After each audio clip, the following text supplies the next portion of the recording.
한 주간 후 이슈가 됐던 말들을 정리해봅니다. 선거 기간에는 장학계나 말조심, 정치권에서 화제가 됐던 말을 짚어보면서 여야 어느 쪽에 득일지 실일지 따져보겠습니다. 두 분 스튜디오에 나왔습니다. 먼저 최진봉 성공회대 교수 어서 오십시오. 안녕하십니까, 최진봉입니다. 김병민 국민의힘 선대본 대변인 함께합니다. 어서 오세요. 네, 안녕하세요. 반갑습니다. 김 대변인은 뭐 지금 워낙 바쁘기 때문에 이번 설은 뭐 고향을 네. 못 가겠네요.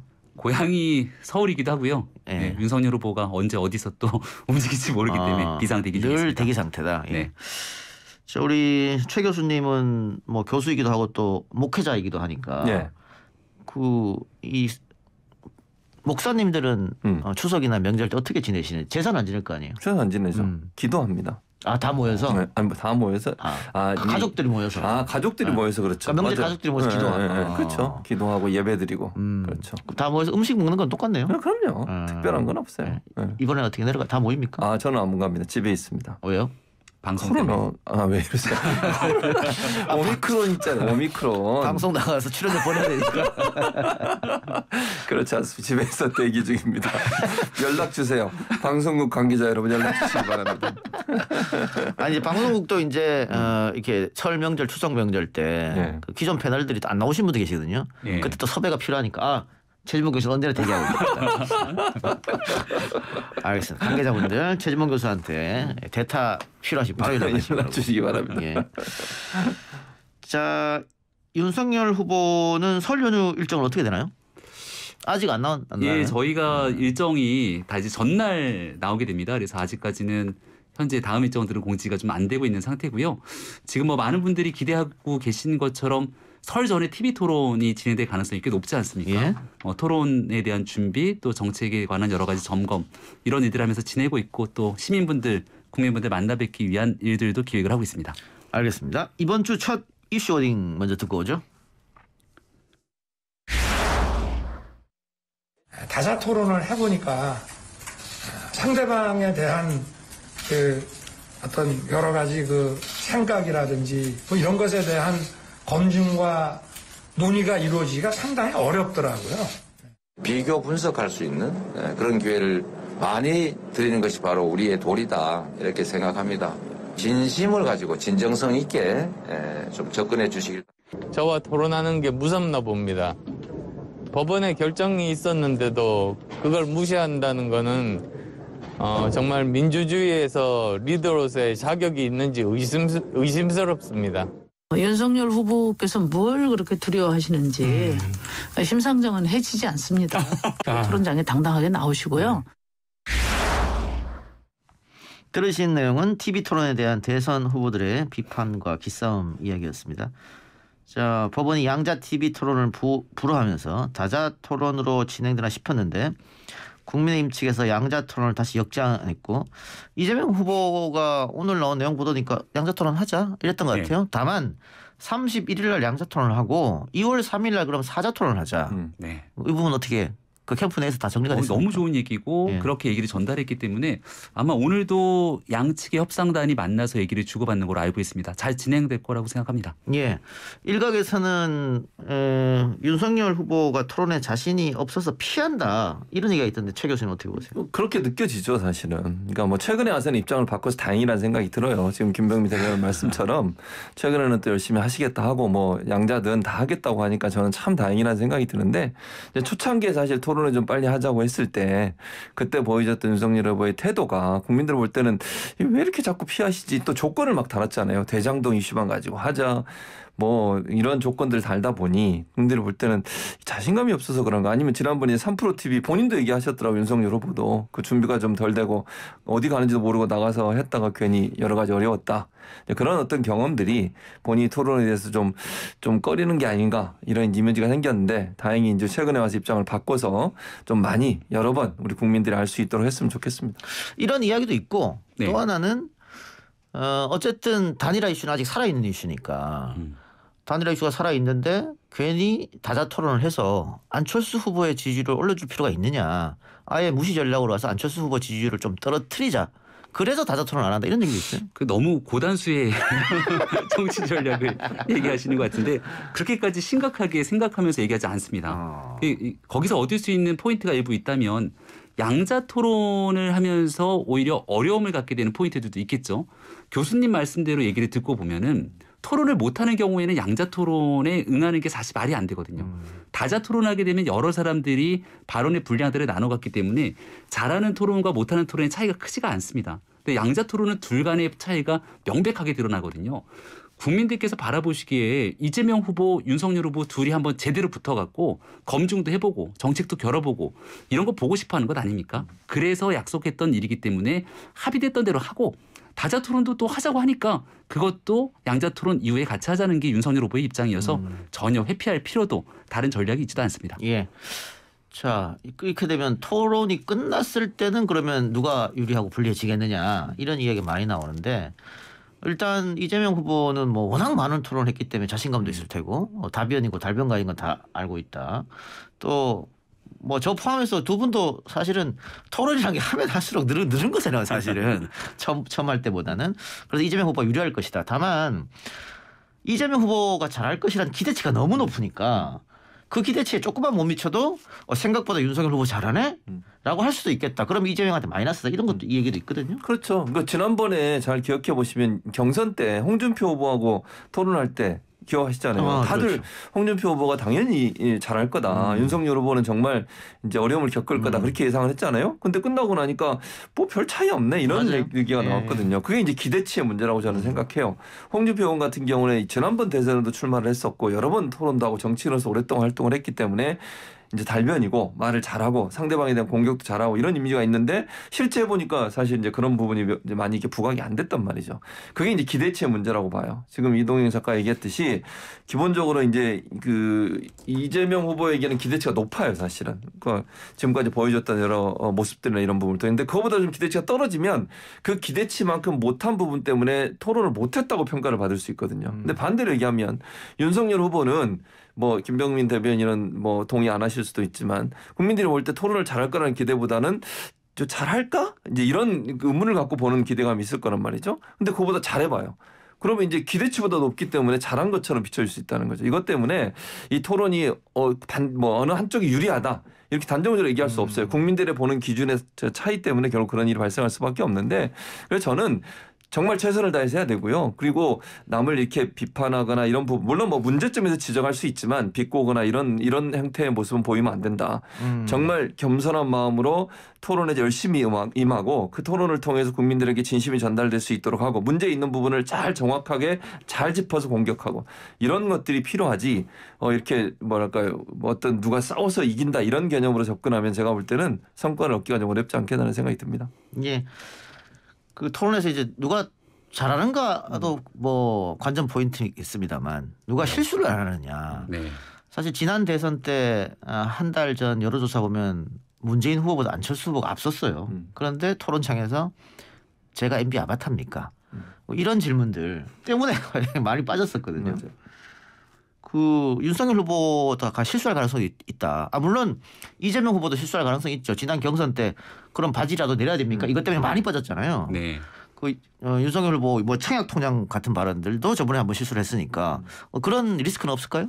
그러니까 그 발언에 대한 리스크는 우리가 2017년 토론에 나왔던 안철수 후보처럼 이게 뭔가 국민들이 바라봤을 때 굉장히 벙찌고 당황한 내용들이 나왔을 때 나타나는 거거든요. 그래서 앞서 최진봉 교수님이 얘기했던 윤석열 후보에 대한 토론의 기대감이 낮다고 얘기를 했는데 경선 토론을 지켜봤던 많은 분들께서 그렇게 윤석열 후보의 토론의 기대감이 낮다고 평가하지는 않는 것 같아요. 아마 상대 진영에서는 그렇게 평가할 수 있을지 모르겠으나 오히려 안철수 후보에 대한 토론에 대한 기대감은 17년 대선을 통해서 봤기 때문에 상당히 낮은 터라 이제 다자간 토론에서 뭔가 그 내용을 좀 올리려고 하는 게 아닌가 싶기도 하고요. 저는 토론은 싸워서 이기는 게 아니라 결국 본인이 갖고 있는 진정성을 얼마나 잘 전달하고 또 토론을 지켜보고 있는 국민들과 공감대를 형성하냐에 대한 태도라고 생각을 하거든요.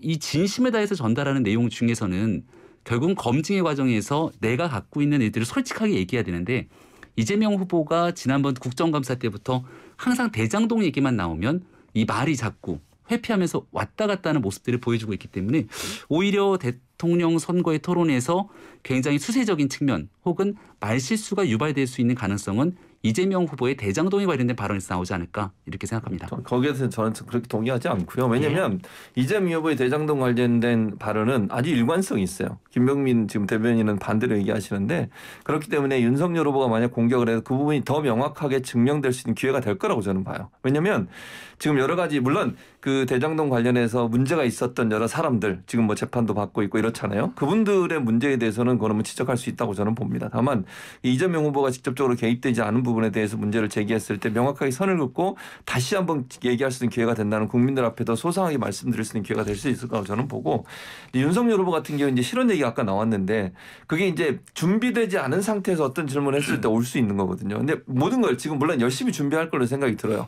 왜냐하면 이제 토론이 중요하니까 윤석열 후보가 열심히 준비하시겠지만 혹시나 혀를 찔려서 전혀 준비되지 않았는데 아주 우리 일상과 밀접하게 연관된 어떤 질문을 던졌을 때 거기에서 잘못 발언이 나오면 이게 이제 예전에 실험 문제가 있기 때문에 더 큰 타격이 올 수 있거든요. 그래서 그 부분을 잘 넘기느냐 하는 부분이 저는 관건이 될 거라고 봅니다. 아마 뭐 옛날에 정몽준 의원에 대한 버스 요금 예. 70원 발언인가 예. 이런 얘기를 아마 하시는 게 아닌가 싶기도 한데요. 윤석열 후보가 제가 이제 지난 경선의 거의 모든 토론 과정들이 옆에 같이 있었고 또 지금 토론을 준비하고 있는 모습들을 보면 아마 지켜보실 때 교수님의 말씀이 얼마나 허망한 얘기인지를 곧 지켜보게 될 겁니다. 그러니까 저는 그렇게 안 되길 바래요. 그렇게 바란다는 게 아니고 그런 부분들이 관전 포인트가 될 거라고 생각을 합니다. 알겠습니다. 토론 지켜보기로 하고요. 다음 이슈 워딩 들어보죠. 저 송영길은 다음 총선에 출마하지 않겠습니다. 586 세대가 기득권이 되었다는 당내외의 비판의 목소리가 있습니다. 새롭게 총선 불출마 선언한 86은 없죠? 없습니다. 오늘 인터뷰 오기 전에 혹시나 또 단톡방에 어떤 글이 올라왔을까 하고 방금 전에 확인했었는데 없더라고요. 본질적인 걸 내놔야 되는데 너무 변죽을 올리는 거. 말하자면 배가 아픈데 소화제를 먹거나 배 아픈 약을 먹어야지 발등에 소독약 바르면 되겠습니까? 그냥 586 용태, 화풀이하는 용도로 쓴다는 것밖에는 저는 의미가 없다고 보고요. 방금 들으신 내용은 더불어민주당 송영길 대표의 긴급 기자회견과 86 용태론에 대한 김남국, 이상민 두 의원의 인터뷰까지 들었습니다. 586 용태론이 처음 있는 내용은 아닙니다. 뭐 선거 때마다 나왔던 이야기인데 이 시기에 송 대표가 갑자기 꺼내든 이유는 무엇일까요? 최진봉 교수님. 일단 정치 혁신이라고 봐요. 저는. 그게 국민들한테 각인이 돼야 된다.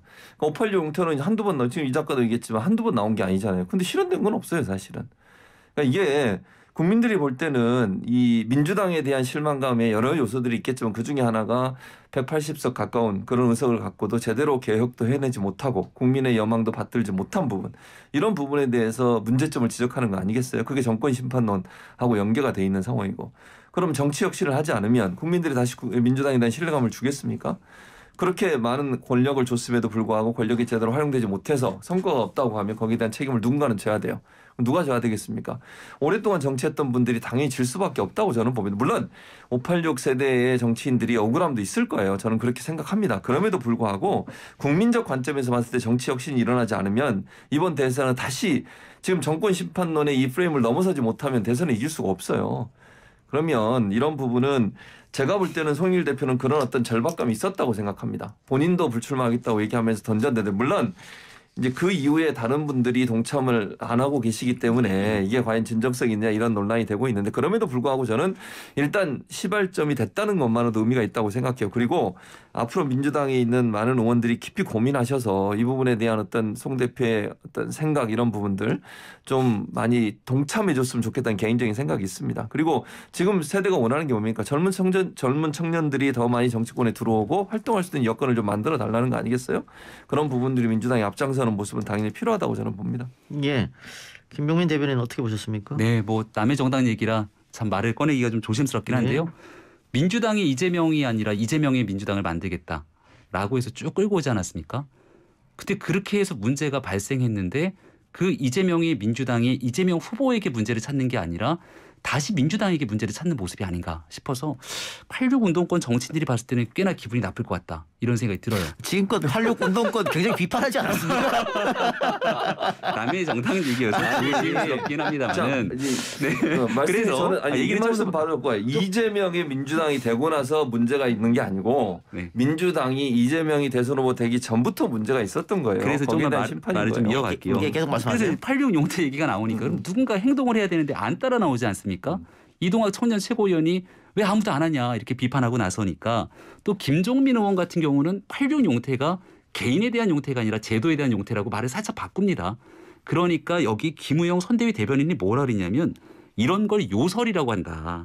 차라리 말을 말든가. 행동하지 않는 구두선의 정치는 배반형이다. 이 요설이 요사스러운 수작이다 이렇게 얘기를 하고 있는 상황이 민주당 내에서 벌어지고 있습니다.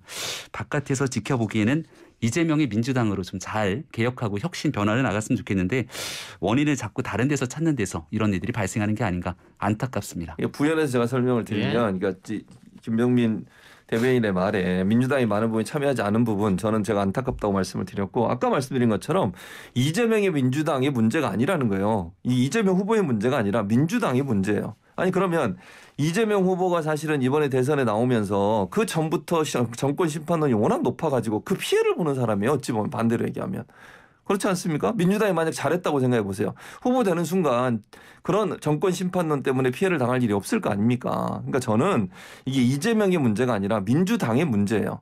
그렇게 많은 의석을 주고 그랬음에도 불구하고 정권 심판이 그렇게 높아진 이유가 뭐냐. 지난번 서울 재보궐선거도 마찬가지 경험이라고 저는 보고요. 그래서 이거는 민주당 내에 혁신이 반드시 필요하다고 저는 봐요. 그리고 이재명의 민주당을 만든다고 했지만 이재명 후보가 모든 거를 마음대로 국회의원들한테 나가라 이렇게 할 수는 없어요. 그렇게 해도 안 된다고 저는 보고 자발적으로 이런 일이 일어나야 되고 후보의 입장은 명확하다고 저는 봅니다. 정치 혁신해야 된다고 하는 의미는. 그래서 송영길 대표가 그런 발표했을 때 안타깝다고 생각하고 전 정말 고맙다는 얘기도 했어요. 그러면 나머지 의원들도 이 부분에 대해서 좀 진정성 있게 좀 봤으면 좋겠다. 개인적으로 생각합니다. 86 정치인들이면 변명을 잠깐 좀 드리잖아요. 아니 언제부터 민주당 86 정치를 이렇게 좋아했다고? 아니 이재명 후보의 지지율이 문재인 대통령의 이 정권 말임에도 불구하고 굳건하게 지키는 40%가 넘는 지지율을 못 따라가고 있습니다. 민주당 내에서 그동안 고정적으로 갖고 왔던 지지층들을 다 엮어낼 수 있는 모습을 이재명 후보가 보였으면 그러진 않을 텐데 이재명 후보가 갖고 있는 대장동 문제 또 형수 욕설로 나타난 비호감의 문제 이런 것 때문에 떨어져 나가고 있는 지지율과 중도층이 확장이 안 되고 있는데 이걸 개혁하고 변화하려는 모습 없이 갑자기 느닷없이 86 운동권 정치인들 당신들이 문제니까 86 용태 얘기를 나오게 되니까 이 안에서 서로 갈등과 분열이 막 싹을 트고 있는 게 아닌가 싶어서 정치가 좀 화합하고 단결돼서 가야 되지 않겠는가 생각합니다. 내가 볼 때는 이게 분열을 자꾸 부추기는 것 같은데 분열의 문제가 아니라 다시 얘기할게요. 지금 얘기한 네거티브라고 하는 거 예를 들면 지금 김건희 씨 건이든 이 대장동 관련된 문제든 그다음에 형수 욕설 문제든 이 문제는 지금 이제 지지율에 그렇게 변화에 그렇게 큰 영향을 미치지 않아요. 현재는. 근데 나중에 영향을 미치겠지만 근데 지금 현재 이재명 후보의 지지율이 정체되는 것은 이건 저는 거의 99% 정권 교체론 때문에 이렇다고 봐요. 그 김병민 대변인 동의하지 않을 수도 있어요. 저는 그렇게 봅니다. 정권 교체론이 워낙 높기 때문에 그걸 뚫고 나갈 수가 없는 거예요. 예를 들면 많은 분들이 이 정부를 좀 심판해야 하고 민주당을 심판해야 되겠는데 그 대안으로 윤석열 후보가 마음에 들든 안 들든 제 개인적인 생각이에요. 이거는 제1야당이 후보인 윤석열 후보를 지지하고 있다고 저는 개인적으로 생각하거든요. 많은 지지층 중에 일부가 그렇다는 얘기를 하는 거예요. 그러면 이 중도층을 끌어와서 지지율을 다시 반전을 시키려면 정권 심판이라는 프레임을 바꿔야 돼요.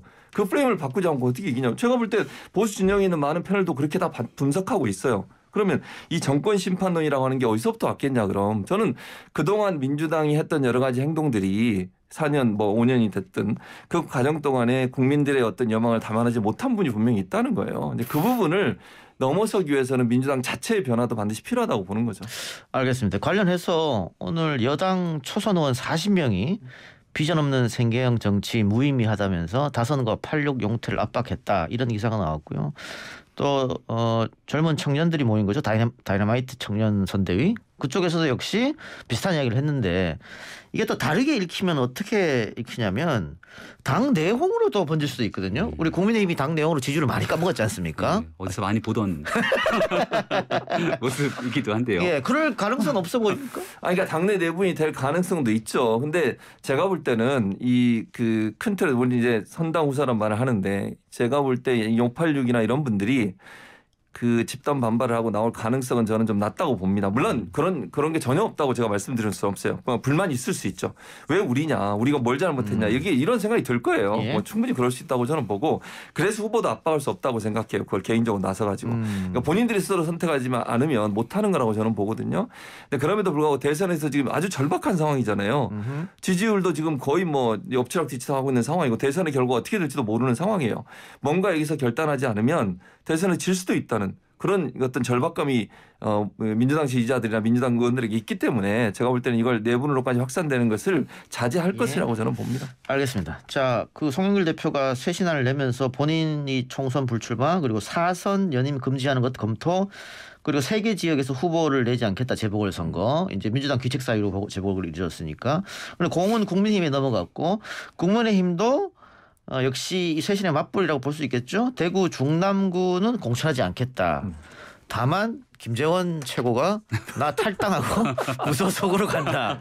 그러면 이걸 어떻게 국민들이 받아들일까 모르겠네요. 정말 개별 정치인들이 탈당하고 나서 정치행위를 하는 거 저희가 뭐 어떻게 할 수가 있는 건 아니지 않습니까? 제가 어제 밤까지 김재원 의원님이랑 같이 옆에 100분 토론을 함께했는데 네. 전혀 그럴 기미가 보이지 않았는데 예, 오늘 아마도 근데 대구 지역에서도 너도 나도 나가서 이제 출마하겠다는 분들이 많기 때문에 이걸 뭐 누가 자리를 깔아주고 보장하는 게 아니지 않습니까?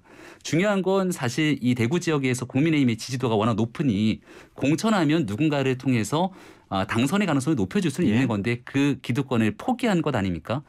가장 결정적으로 곽상도 의원의 문제가 큰데 아직 최종적인 수사 결과가 나오지 않았고 더군다나 기소조차 되지 않았지만 대장동 사건이 국민의 정말 심각한 문제의 중심에 서 있는 인물이기 때문에 우리는 공천하지 않는다.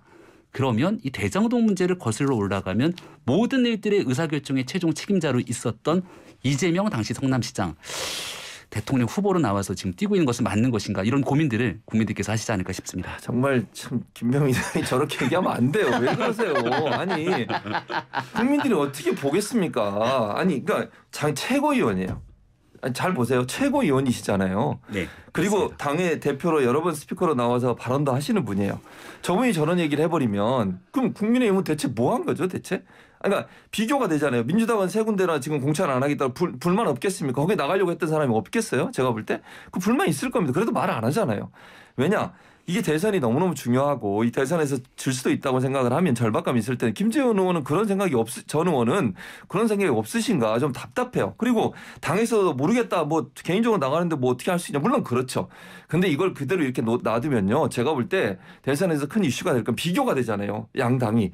지금 586 영퇴하라 이런 얘기도 나오고 있는데 국민의힘은 그런 우리 운동 없잖아요. 지금 움직임. 거기에다가 또 세 군데 안 하겠다. 여기 또 두 군데 중에 서초는 또 하겠대요. 그것도 저는 논란이 될 거라고 봐요. 근데 거기에다가 곽상도 의원 때문에 문제가 돼서 지역구가 된 그 지역구를 김재원 최고위원이 나가겠다. 무소속으로 나가서 돌아오겠다. 그걸 당은 어쩔 수 없다. 이렇게 나오면 국민들은 국민의힘의 말에 신뢰감을 주지 않을 거라고 저는 봅니다. 자, 서초에는 내겠다. 그리고 대구에는 최고위원 출신의 무소속 후보가 갔다가 당선된 복당하겠다. 이거는 어떻게 보면 국민의힘이 선거를 이겼다고 벌써 생각하나? 이렇게 또 비칠 수 있을 것 같은데. 절대 그렇지 않다는 말씀을 드릴 수밖에 없겠죠. 왜냐하면 이 서초 지역 같은 경우는 기존에 있었던 것과 좀 다릅니다. 그러니까 윤희숙 의원에 관련된 문제가 제기되긴 했습니다만은 뭐 경찰의 수사라든지 내용을 통해서 윤희숙 의원의 귀책 사유가 드러나는 건 아니거든요. 그건 사실 종로 이낙연 의원도 마찬가지죠. 그건 이제 종로 이낙연 의원에 대한 특히 종로 지역에 공천하지 않기로 결정하면서 민주당 내에 난리가 난 것 아닙니까? 이재명 후보의 이낙연 후보에게 귀책 사유가 있다는 거냐 하면서 야 이거 무슨 말씀이세요? 민주당에 난리가 났어요. 난리 안 났어요. 하지만 그럼에도 불구하고 종로 문제까지도 뭐 당선 가능성을 고려해서 그런 건지 모르겠습니다만 뭐 이런 얘기들을 복합적으로 고려해봤을 때 좋은 인재를 공천해서 국민들께 보여드리는 게 정도라고 생각합니다. 알겠습니다. 자, 두 분 재밌는 토론 여기까지만 듣겠습니다. 지금까지 김병민 국민의힘 선대본 대변인 최진봉 송영대 교수와 함께했습니다. 수고하셨습니다. 네, 고맙습니다.